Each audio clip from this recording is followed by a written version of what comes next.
I look forward to this conversation with Karian Suarez of Equity in the Center.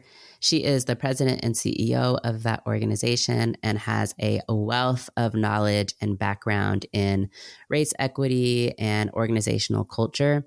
Today, we're going to be talking about white dominant culture, what that looks like in our workplace. We're also going to be talking about how we can challenge ourselves to move from complicity in white dominant culture to really ask the deep, hard questions like, what am I doing and am I helping?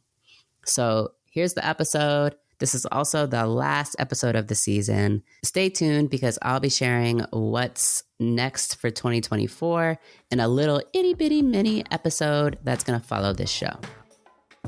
Welcome to Impostrix Podcast, where we affirm the lived experiences of professionals of color who navigate imposter syndrome and racial toxicity at work. The tools that you learn here will help you confidently address racial toxicity at work, put that imposter syndrome to the side, stand in your power, and resist racial gaslighting. I'm your host, Whitney Knox-Lee, a Black mother to Black boy children, a civil rights attorney, and an anti-racism educator and trainer. If this is your first time listening, welcome. We're glad you're here. Episodes are published every week. Make sure you go back and listen to our past episodes. All right, here we go. All right, welcome back to Impostrix Podcast. I am here today with Karian Suarez, who's the president and CEO of one of my favorite resource organizations, Equity in the Center. I'm going to let her talk a little bit about who she is and what she does and what Equity in the Center does. I'm looking forward to this conversation. This is the educational variety of Impostrix Podcast show. And so I'm looking forward to getting into it. So welcome, Karian. Thank you so much, Whitney. It's a pleasure to be here. And I've been with Equity in the Center since the fall of 2016. And our work focuses on capacity building around race equity. So we support leaders and organizations in building what we coined a race equity culture. So in 2017 and into 2018, we did research with about 190 leaders across the nonprofit sector. So folks from nonprofit organizations, as well as philanthropy, social enterprises, folks in the social impact space.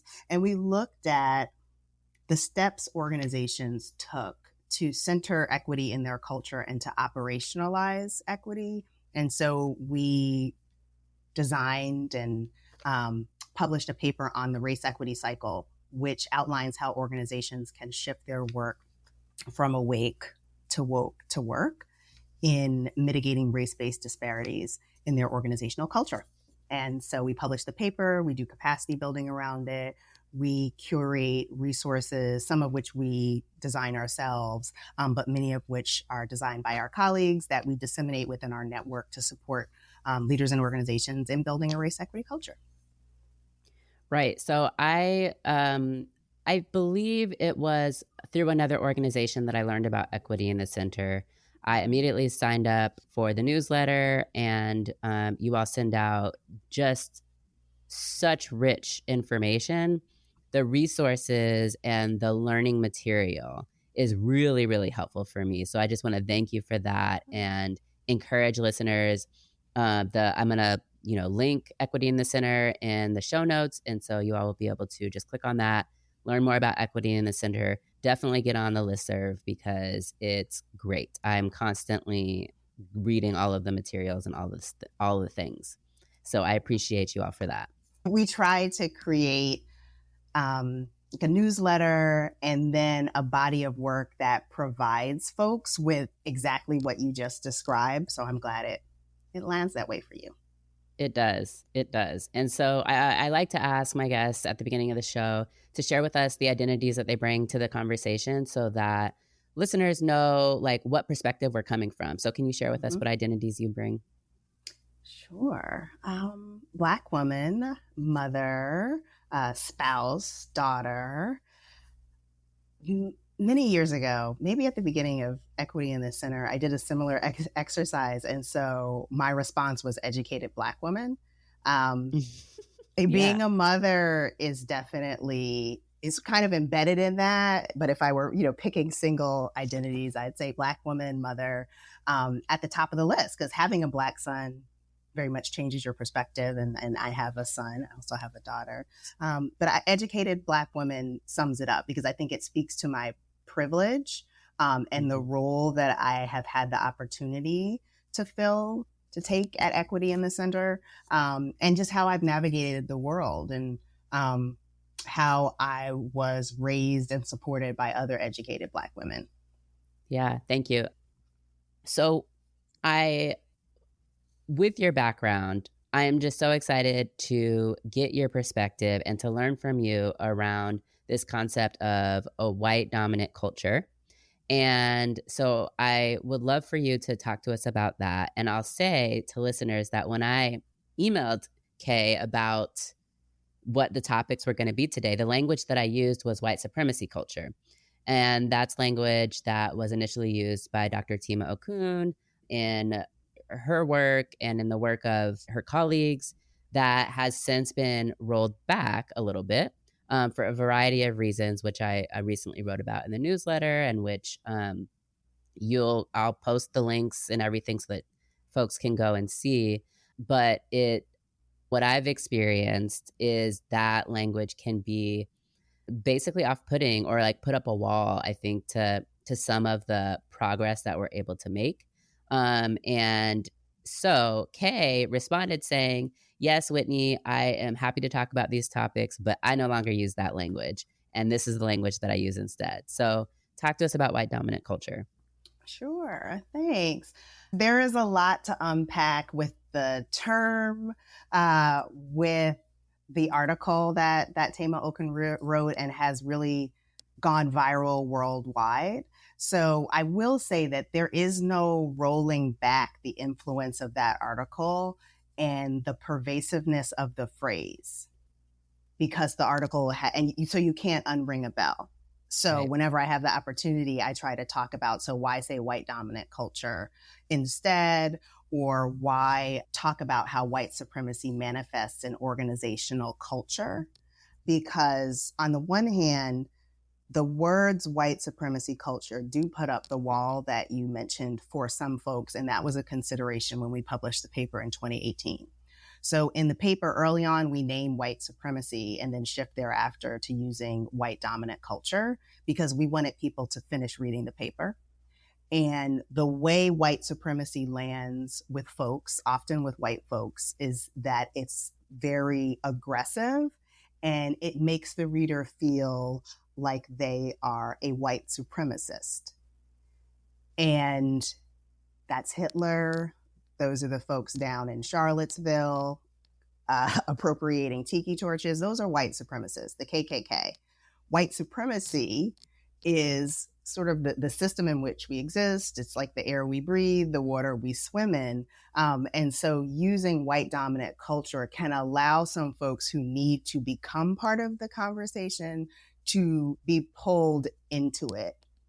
And that decision that we made back then, and I think making a decision based on the wall that folks throw up, that can center white people. And it's important as we sort of fight for racial justice and race equity that we, in as much as we can, when not having, for example, a conversation with a group of white folks where you're trying to manage this dynamic, our broader work shouldn't center white folks. It should center Black folks, Indigenous folks, people of color. But this is an issue around which we had to manage, and that's reflected in the language of our paper where we use white dominant culture. The larger issue that I've been focused on recently in terms of like thinking for myself, talking about it with the Equity in the Center team and talking to other colleagues is really well reflected in the Forge article that I shared with you. So it came out earlier this year. It was a group of colleagues having a discussion about the original article and the use of the term white supremacy culture. It was moderated by Lori Villarosa, who's the executive director of the Philanthropic Initiative for Race Equity, Sean Thomas Breitfeld, who's the co-director of Building Movement Project and a member of our board, was also part of that conversation, along with about 4 other social and racial justice leaders. And they talked about the conflation of white supremacy and white supremacy culture, number one, and the misuse and weaponization of the term currently, particularly with regard to leaders of color, Black leaders and Black women. So in organizations nationwide, I'll focus on the US context because that's where we are. There are a lot of folks, including folks of color, weaponizing the term white supremacy culture, weaponizing the characteristics outlined in the article um, against folks of color because they're not grounding themselves in an analysis of structural racism and white supremacy. So the Right. shortest answer to why I don't use the term is folks need to focus on white supremacy. And in my experience, when leaders in organizations are relatively early in their journey to understand the distinction between diversity, inclusion, and equity, three different concepts that are cumulative in terms of moving from diversity to inclusion to measurable equity, equity being the absence of, in this case, race-based disparities, they don't actually understand the distinction between white supremacy and quote unquote white supremacy culture, which is the manifestation of white supremacy in organizational culture, not a separate thing. And so Lori Villarosa has advanced this intentional conversation within sort of the community of practitioners that I'm a part of for a couple of years. And she's really pushed my thinking on it. And over the past couple of years, I've stopped using the term. And so I distinguish it in the way I just did. So the characteristics that Okun outlines are a reflection of how white supremacy shows up in organizational culture, not something different. And I've worked with some organizations who attach to the term, then start building their internal work around dismantling white supremacy culture as if it were something different than white supremacy. And we need everyone to be focused on dismantling this broader system of white supremacy in which we all operate and in which we're all complicit, white folks and people of color, just like women are complicit in perpetuating the hierarchy because that's critical to its design and perpetuation. We need to be focused on that. So right. So it's almost like using white supremacy culture itself is a distraction. Is that what you would say? Or I think it is a distraction in a way from the core issue, which is white supremacy. Because often what happens when you listen to conversations about quote unquote white supremacy culture, they begin using those three words instead of the words white supremacy. What you're talking about is white supremacy and the way it might manifest, the way it does manifest in organizational culture. So for example, with binary thinking, but white supremacy culture per se is not something different than white supremacy. And folks that are just beginning to learn and go on an equity journey have difficulty making that distinction, which is why I stopped using the term. Because what I kept hearing is people being laser focused on quote unquote white supremacy culture and not talking about the broader structure of white supremacy that is the context for racism, institutional racism, and how it shows up in institutional organizational culture. Because that's what Okun was writing about. Manifestations in organizational culture, characteristics of organizational culture, not the broader structure. And we need to stay focused on the existence, our complicity in the broader structure. And then if we're leaders in an organization trying to build a race equity culture, how do we mitigate that within our institutions? And at that point, we can look at characteristics, whether it's the ones in Okun's article or things that we learn through an assessment of our own organizational culture, to have an explicit conversation about the ways in which white supremacy manifests in our organizational culture and the work that we can do to dismantle those practices.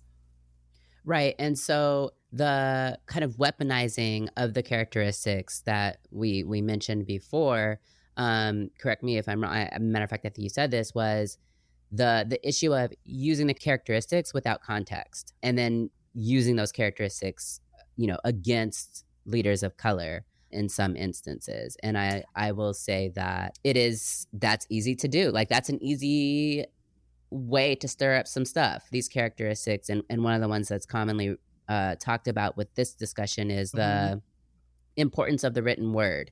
And I know commentators have talked about like how people use that characteristic as a way to say, okay, well, we don't need written policy in our organization. Exactly. Because if we have written policy in the organization, then we're being white supremacist. And that's not the case. That's not you're missing the point. You're missing the point.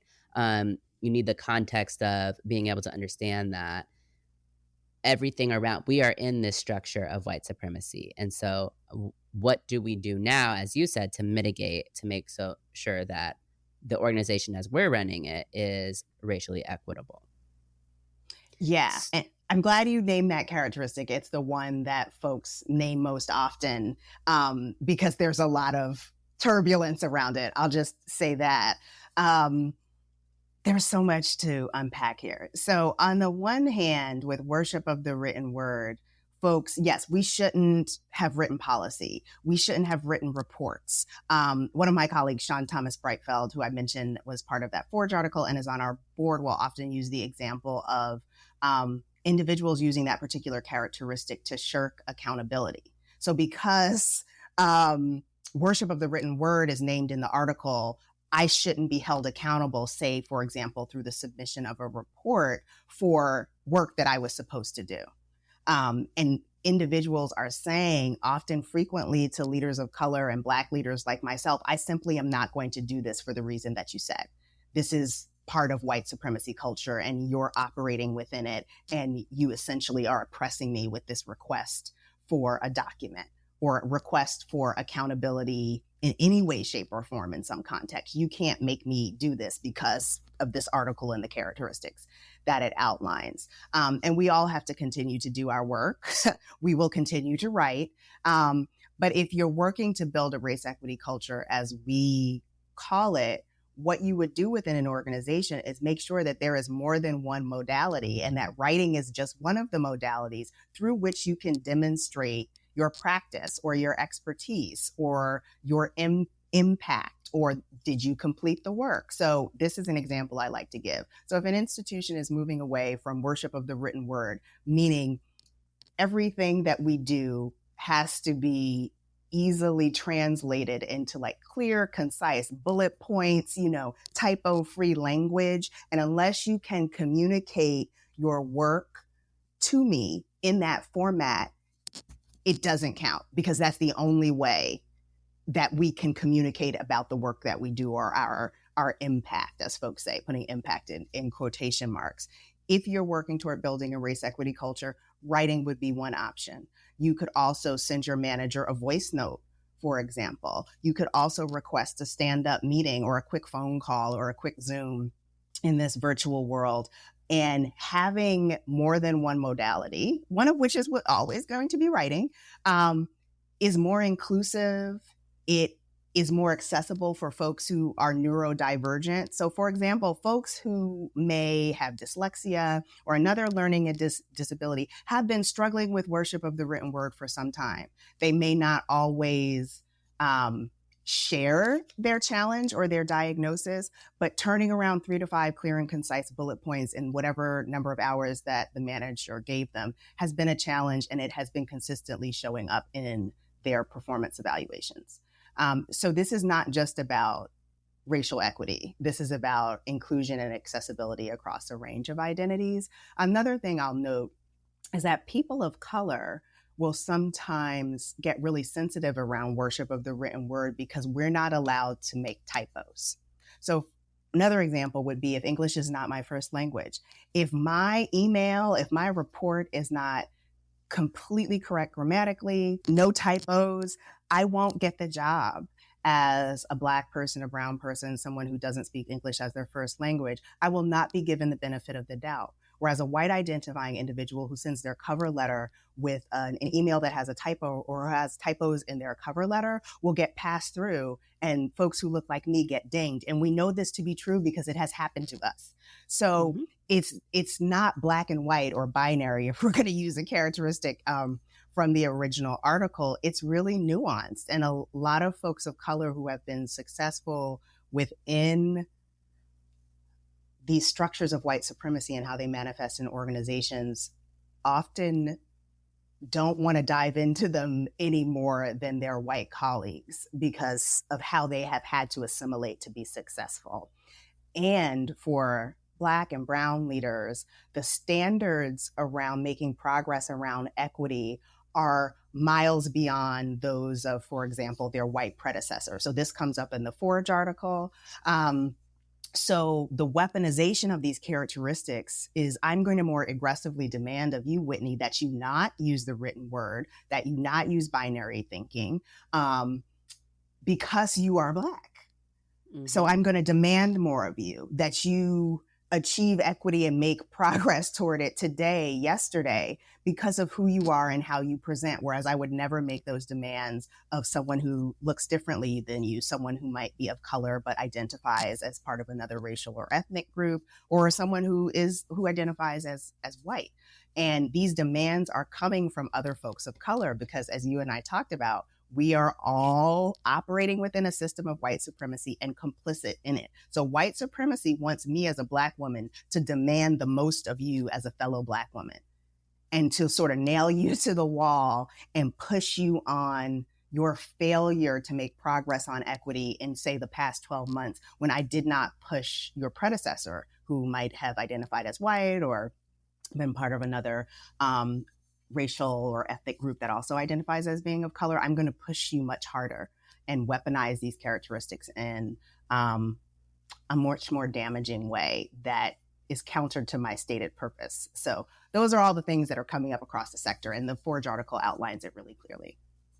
Yeah, and I'll say readily that I am guilty of that. Absolutely. And I think for me, it's having a higher expectation of someone who I think has a similar experience or had a similar experience than me, and wanting more from them to, I don't know, maybe as a showing of solidarity, or maybe as a showing of responsibility, maybe of, I don't know, any number of things. But that expectation is not necessarily one that I have on white people. And so it's interesting. It's helpful for me that you even, used that example specifically, because I have certainly done that and not been able to identify that that's what I was doing, or the unfairness maybe of that perspective, and essentially not allowing the same grace that I allow, white people. Now, the difficulty that I have with it is that I allow too much grace. Going back to what we were saying before around shifting the terminology, is like, I don't want to center your comfort as a white person in this work. Like, I'm concerned about centering the experiences of Black folks, of Indigenous folks, and of other folks of color. And so finding the balance of having certain expectations of certain people based on what I perceive their experience and background to be. But also not, weaponizing some of these characteristics, or this body of work, really. Mm-hmm. Yeah, no, thank you for saying that. And I have done it. I think we can all agree with you there, because that's what white supremacy wants us to do. That's what we're socially conditioned to do, to demand more of Black folks, particularly of Black women, Black and brown folks, and particularly of women. There's so much in what you said. One thing I'll note is everyone doesn't want to be free. Another board member of ours, Jaradine Coffey, who runs the Equitable Evaluation Initiative, she and I were trading messages about this. And so she said, everyone who looks like us, so to speak, or is of color, doesn't necessarily want to be free, doesn't actually know that freedom, liberation is a goal or is possible. They may just want more within a system of white supremacy. And I have to say that, in years past in my life, that was my orientation. I was explicitly trying to assimilate as much as possible, and get my bona fides together within the context of white supremacy culture, so that I could get a job and be successful and be financially secure and get access to spaces that people who look like me had not historically been permitted to enter. Mm-hmm. And that is trying to get more. I didn't have an analysis of structural racism, but I for sure knew what it was like to be a Black person in America. as an Mhm. individual, to have looked at my family, and that doesn't translate, as you were saying, well, because you look like me or I have some assumptions about you. That does not translate necessarily to any understanding or any analysis of structural racism, to an understanding of one's complicity as a person of color in white supremacy, to the broader system, and structures that uphold white supremacy. Just because I'm Black, I totally, absolutely know what it's like to be a Black person. And I may not have the analysis that is going to yield the type of feedback that you're looking for.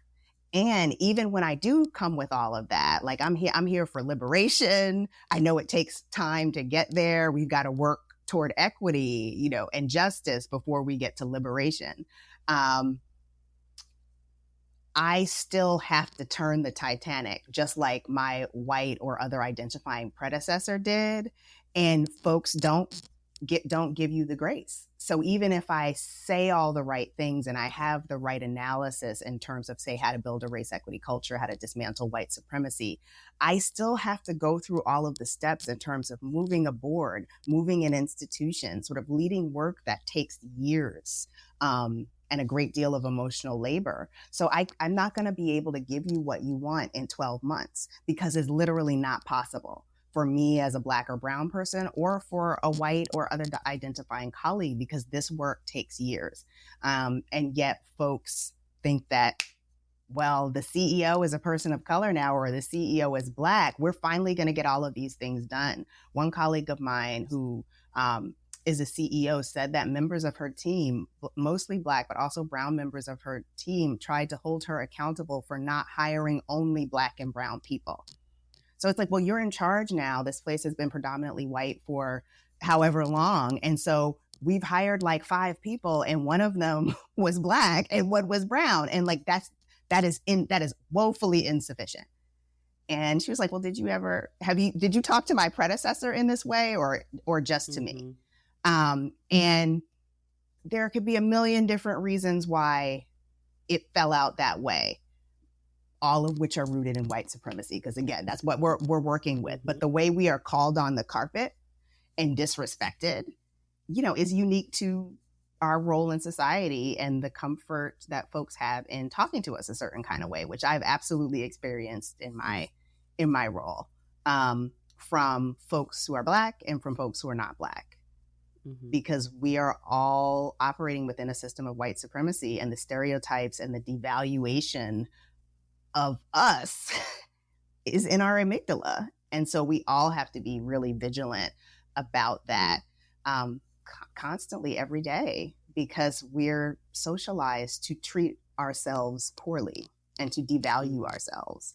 And so how do we work together to, build a race equity culture, to center Indigenous and Black folks, and to try to work toward liberation and freedom? And so many of my colleagues have, taken over the helm at organizations, have tried to shift culture, change benefits, root the work in values, and are challenged consistently in doing so. Because when you offer folks who are operating within a system of white supremacy liberatory practices, they do not know how often to receive them, because liberation is so far outside of our lived experience. We've never been free. We live in a society that was not designed to be liberatory. It was designed to be inequitable. And so I've experienced this at Equity in the Center in terms of our team with the organizations that we support. And I've heard stories from colleagues where you offer something to the team and there's a state of disbelief that you are actually being truthful, that what you're offering is real. And it's just a reflection of how deeply oppressed we are. Yeah. So we're all working, doing the little bit that we can. But I think for some of us, I'd say for myself, to some extent, though I've had the benefit of talking to folks who have been trying this and working at it and practicing for longer, you are still surprised that this is what happens when we try to be free. But then if you think about it, this is the logical outcome of attempting to be free, because we're not supposed to be free. So if I offer you something liberatory, if I try to build something liberatory with you, folks will fight that as part of being inculcated and socialized within a system of white supremacy. So we have to work together to undo that. And I have to work every day to undo that instinct in myself, to center whiteness, to make myself small, to make white folks comfortable. There's still an instinct there that is part of my socialization as part of society more broadly that I have to learn I have to undo it in myself. And so we're all trying to undo these things as individuals and institutions. And so with Awake to Woke to Work, what we were hoping to provide is sort of a toolkit for leaders, for individuals and institutions that they can use to begin undoing racism and dismantling white supremacy within their institution. We have to support individuals in an institutional role. So if we circle the drain on the implicit bias that we hold as white folks, as folks of color, that's not going to help me know how to mitigate institutional bias in policy. We need structures and supports and capacity building to do that as we go about our daily work, because just like we don't know how to be free, we don't know how to operationalize equity in our jobs because we're not supposed to. So it's a lot to unpack. Yeah, it is. And even, I mean, it's a balancing act, I think, in some ways. And in, some of the ways that we've already talked about with language and, recognizing that race equity work is cross-racial. And it's not work that just needs to be done by white people or just needs to be done by Black people or just needs to be done by any other group of people. Because we are in a multiracial society, we have to be able to communicate with each other in a way that allows us to get beyond the discomfort. And I think, going back to whether we use, language like white supremacy culture or white dominant culture, or other calling people racist or using the word, racist is sometimes a block for people. And so it's like sometimes needing to balance leaving enough comfort that people will read on, like you were saying about the report, leaving enough comfort so that people can feel like they can continue in the learning journey, while still calling the thing in a way so that we're not escaping what the reality, what the truth of the situation is, what the work that is going to need to be done to help kind of rectify some of these situations.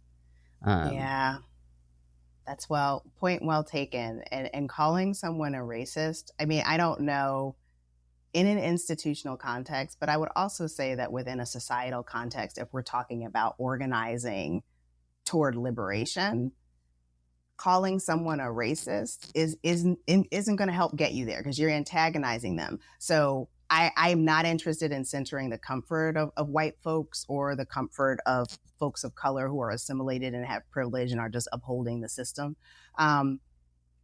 There's a way to name individual and collective complicity in racism without calling someone a racist. That's not productive. I don't do that in my work. No one would hang around to finish whatever it is that you started in terms of your talk or your project if that's your approach.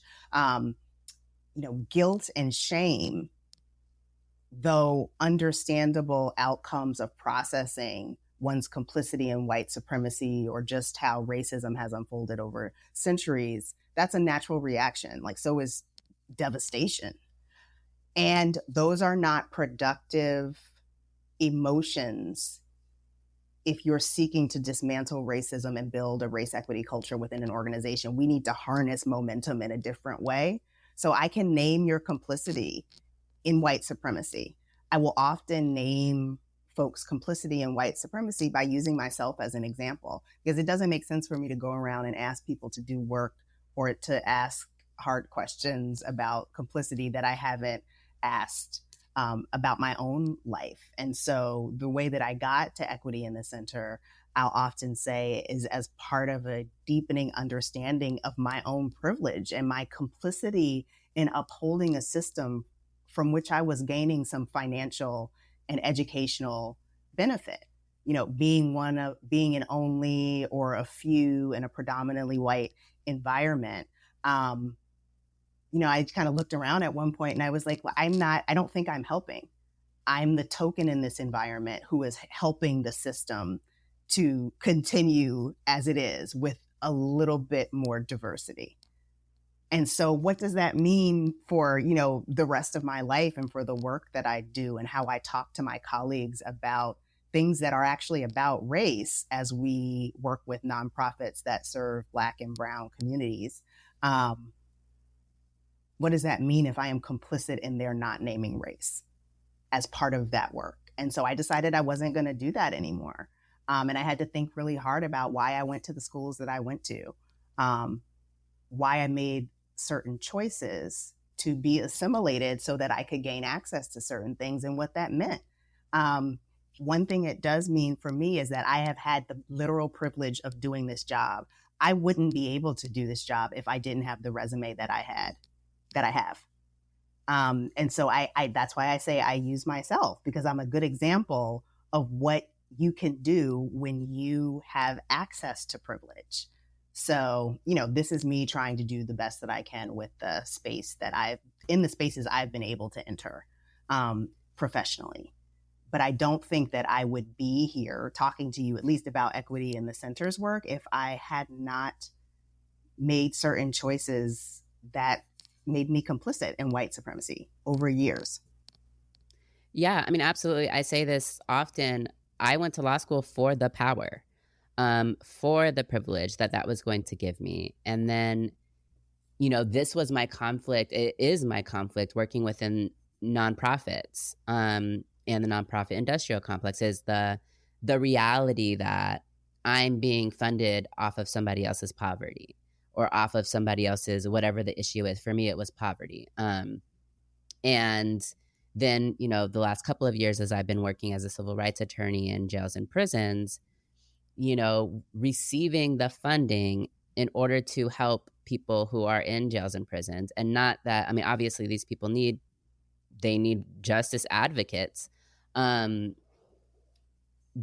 like, what is my role within the system?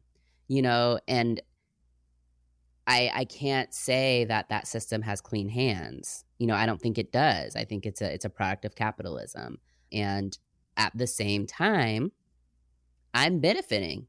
I have a salary, I have health insurance. I have all of these things that certainly the people that I'm working for don't have. So it is that has been something in my life that I'm constantly trying to reconcile, and I think is just a fact of life at this point. And to what you were saying leads me to go back and kind of evaluate, okay, well, now that I have this power, that I worked hard for, that I worked hard assimilating for, that I worked hard in actual school for, that I, not that it's been easy, not that it's just been handed to me or anything like that, but it's power and it's privilege and it's currency of our system of white supremacy.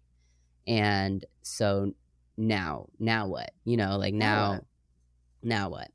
So I wonder if you can give us some tools that we can use to help interrupt our own complicity within these systems, so that as we're moving forward and we're noticing our space within these systems, what we can do. So I wouldn't be representing equity in the center if I didn't recommend that folks go to our website and download our paper to find some recommendations on what they can do.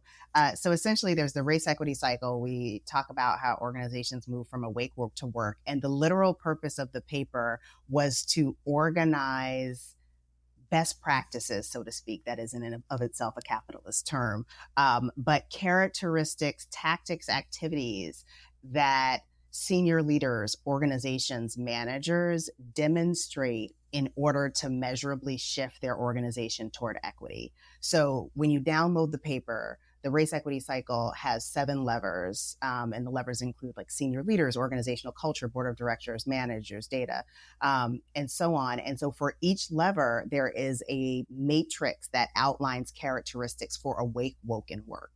So what I'd recommend is that you go there. If you're a senior leader, look at the senior leaders lever and find yourself, and then think about the actions you can take to move the work forward. If you're thinking about your organization as a whole, go to the organizational culture lever and find your organization. And so what the tactics framed as Awake Woken Work do is they cast a vision for the work moving forward. Now, doing the work requires a lot of support, a lot of learning. So that's one recommendation I would make. Beyond that, I'd invite folks to consider the questions that you and I just said we asked ourselves. You know, are we in our position, whether it's as an attorney, as a nonprofit executive, as a banker, in whatever capacity you're functioning, am I helping? So we all know, if you disaggregate the data, our people and indigenous folks are always at the bottom when you disaggregate outcomes. So we have the worst health, economic, pick a social vertical. In my role, am I working to mitigate those disparities? Or am I helping to uphold a system that sorts us down to the bottom and then lets some of us up to the top if we jump through all of the assimilation hoops? So what am I doing? And maybe I'm a banker, but do I channel resources to communities that might not otherwise get them? How am I taking actions that have systemic effect?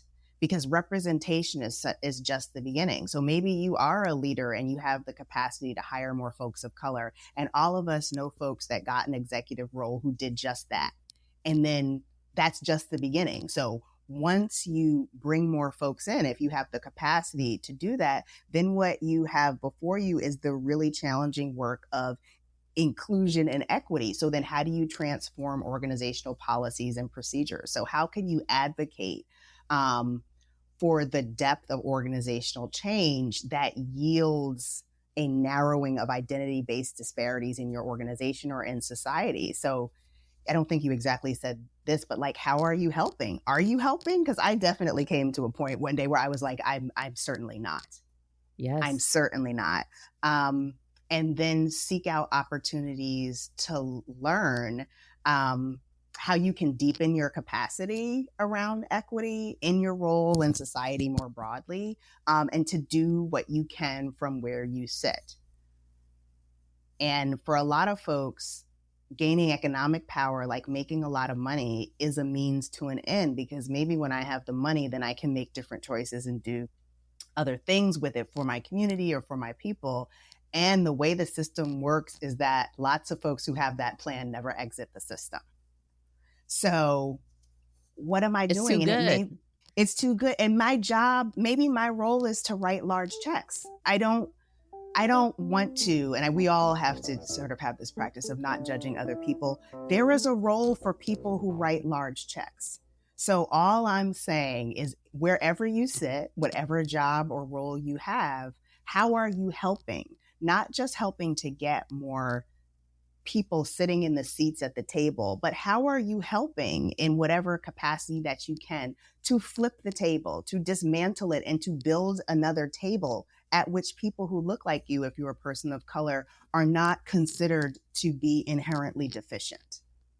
Because that's part of the problem with like, well, let's get another seat at the table. You're getting another seat at the table of white supremacy. And shouldn't you feel so lucky to be here, as we treat you as a person of lesser value after you jump through all these hoops?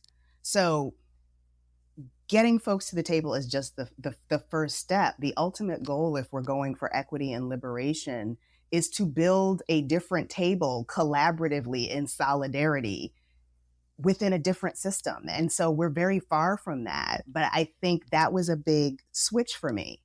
Just playing along to get more is never going to get me free. It's never going to get us free. And any of us can still be killed at any moment. So I think with that, I'm speaking to other Black people and people of color. Assimilation will not save you. It won't save your children. So what can you do to dismantle the system? Wow.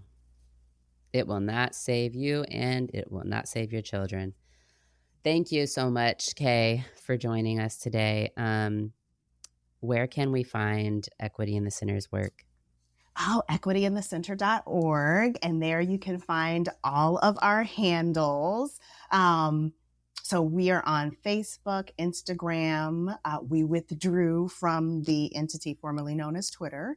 And please sign up for our newsletter and follow our work. So did not want to continue to be part of that platform. And that's part of learning how to live and move and operate in your values. And I think that's a good example, like the decision to leave Twitter, of something that you can do in your values as a leader when you gain power. And, power is relative. So that's just power within one small nonprofit organization. But I think that's an example of so how can you help?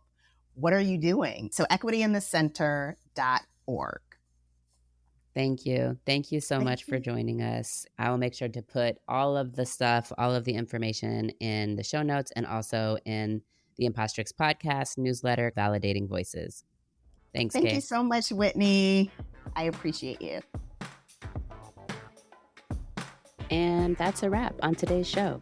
If you enjoyed the show today, don't forget to leave me your feedback, write me a review, rate the show, and share with your community.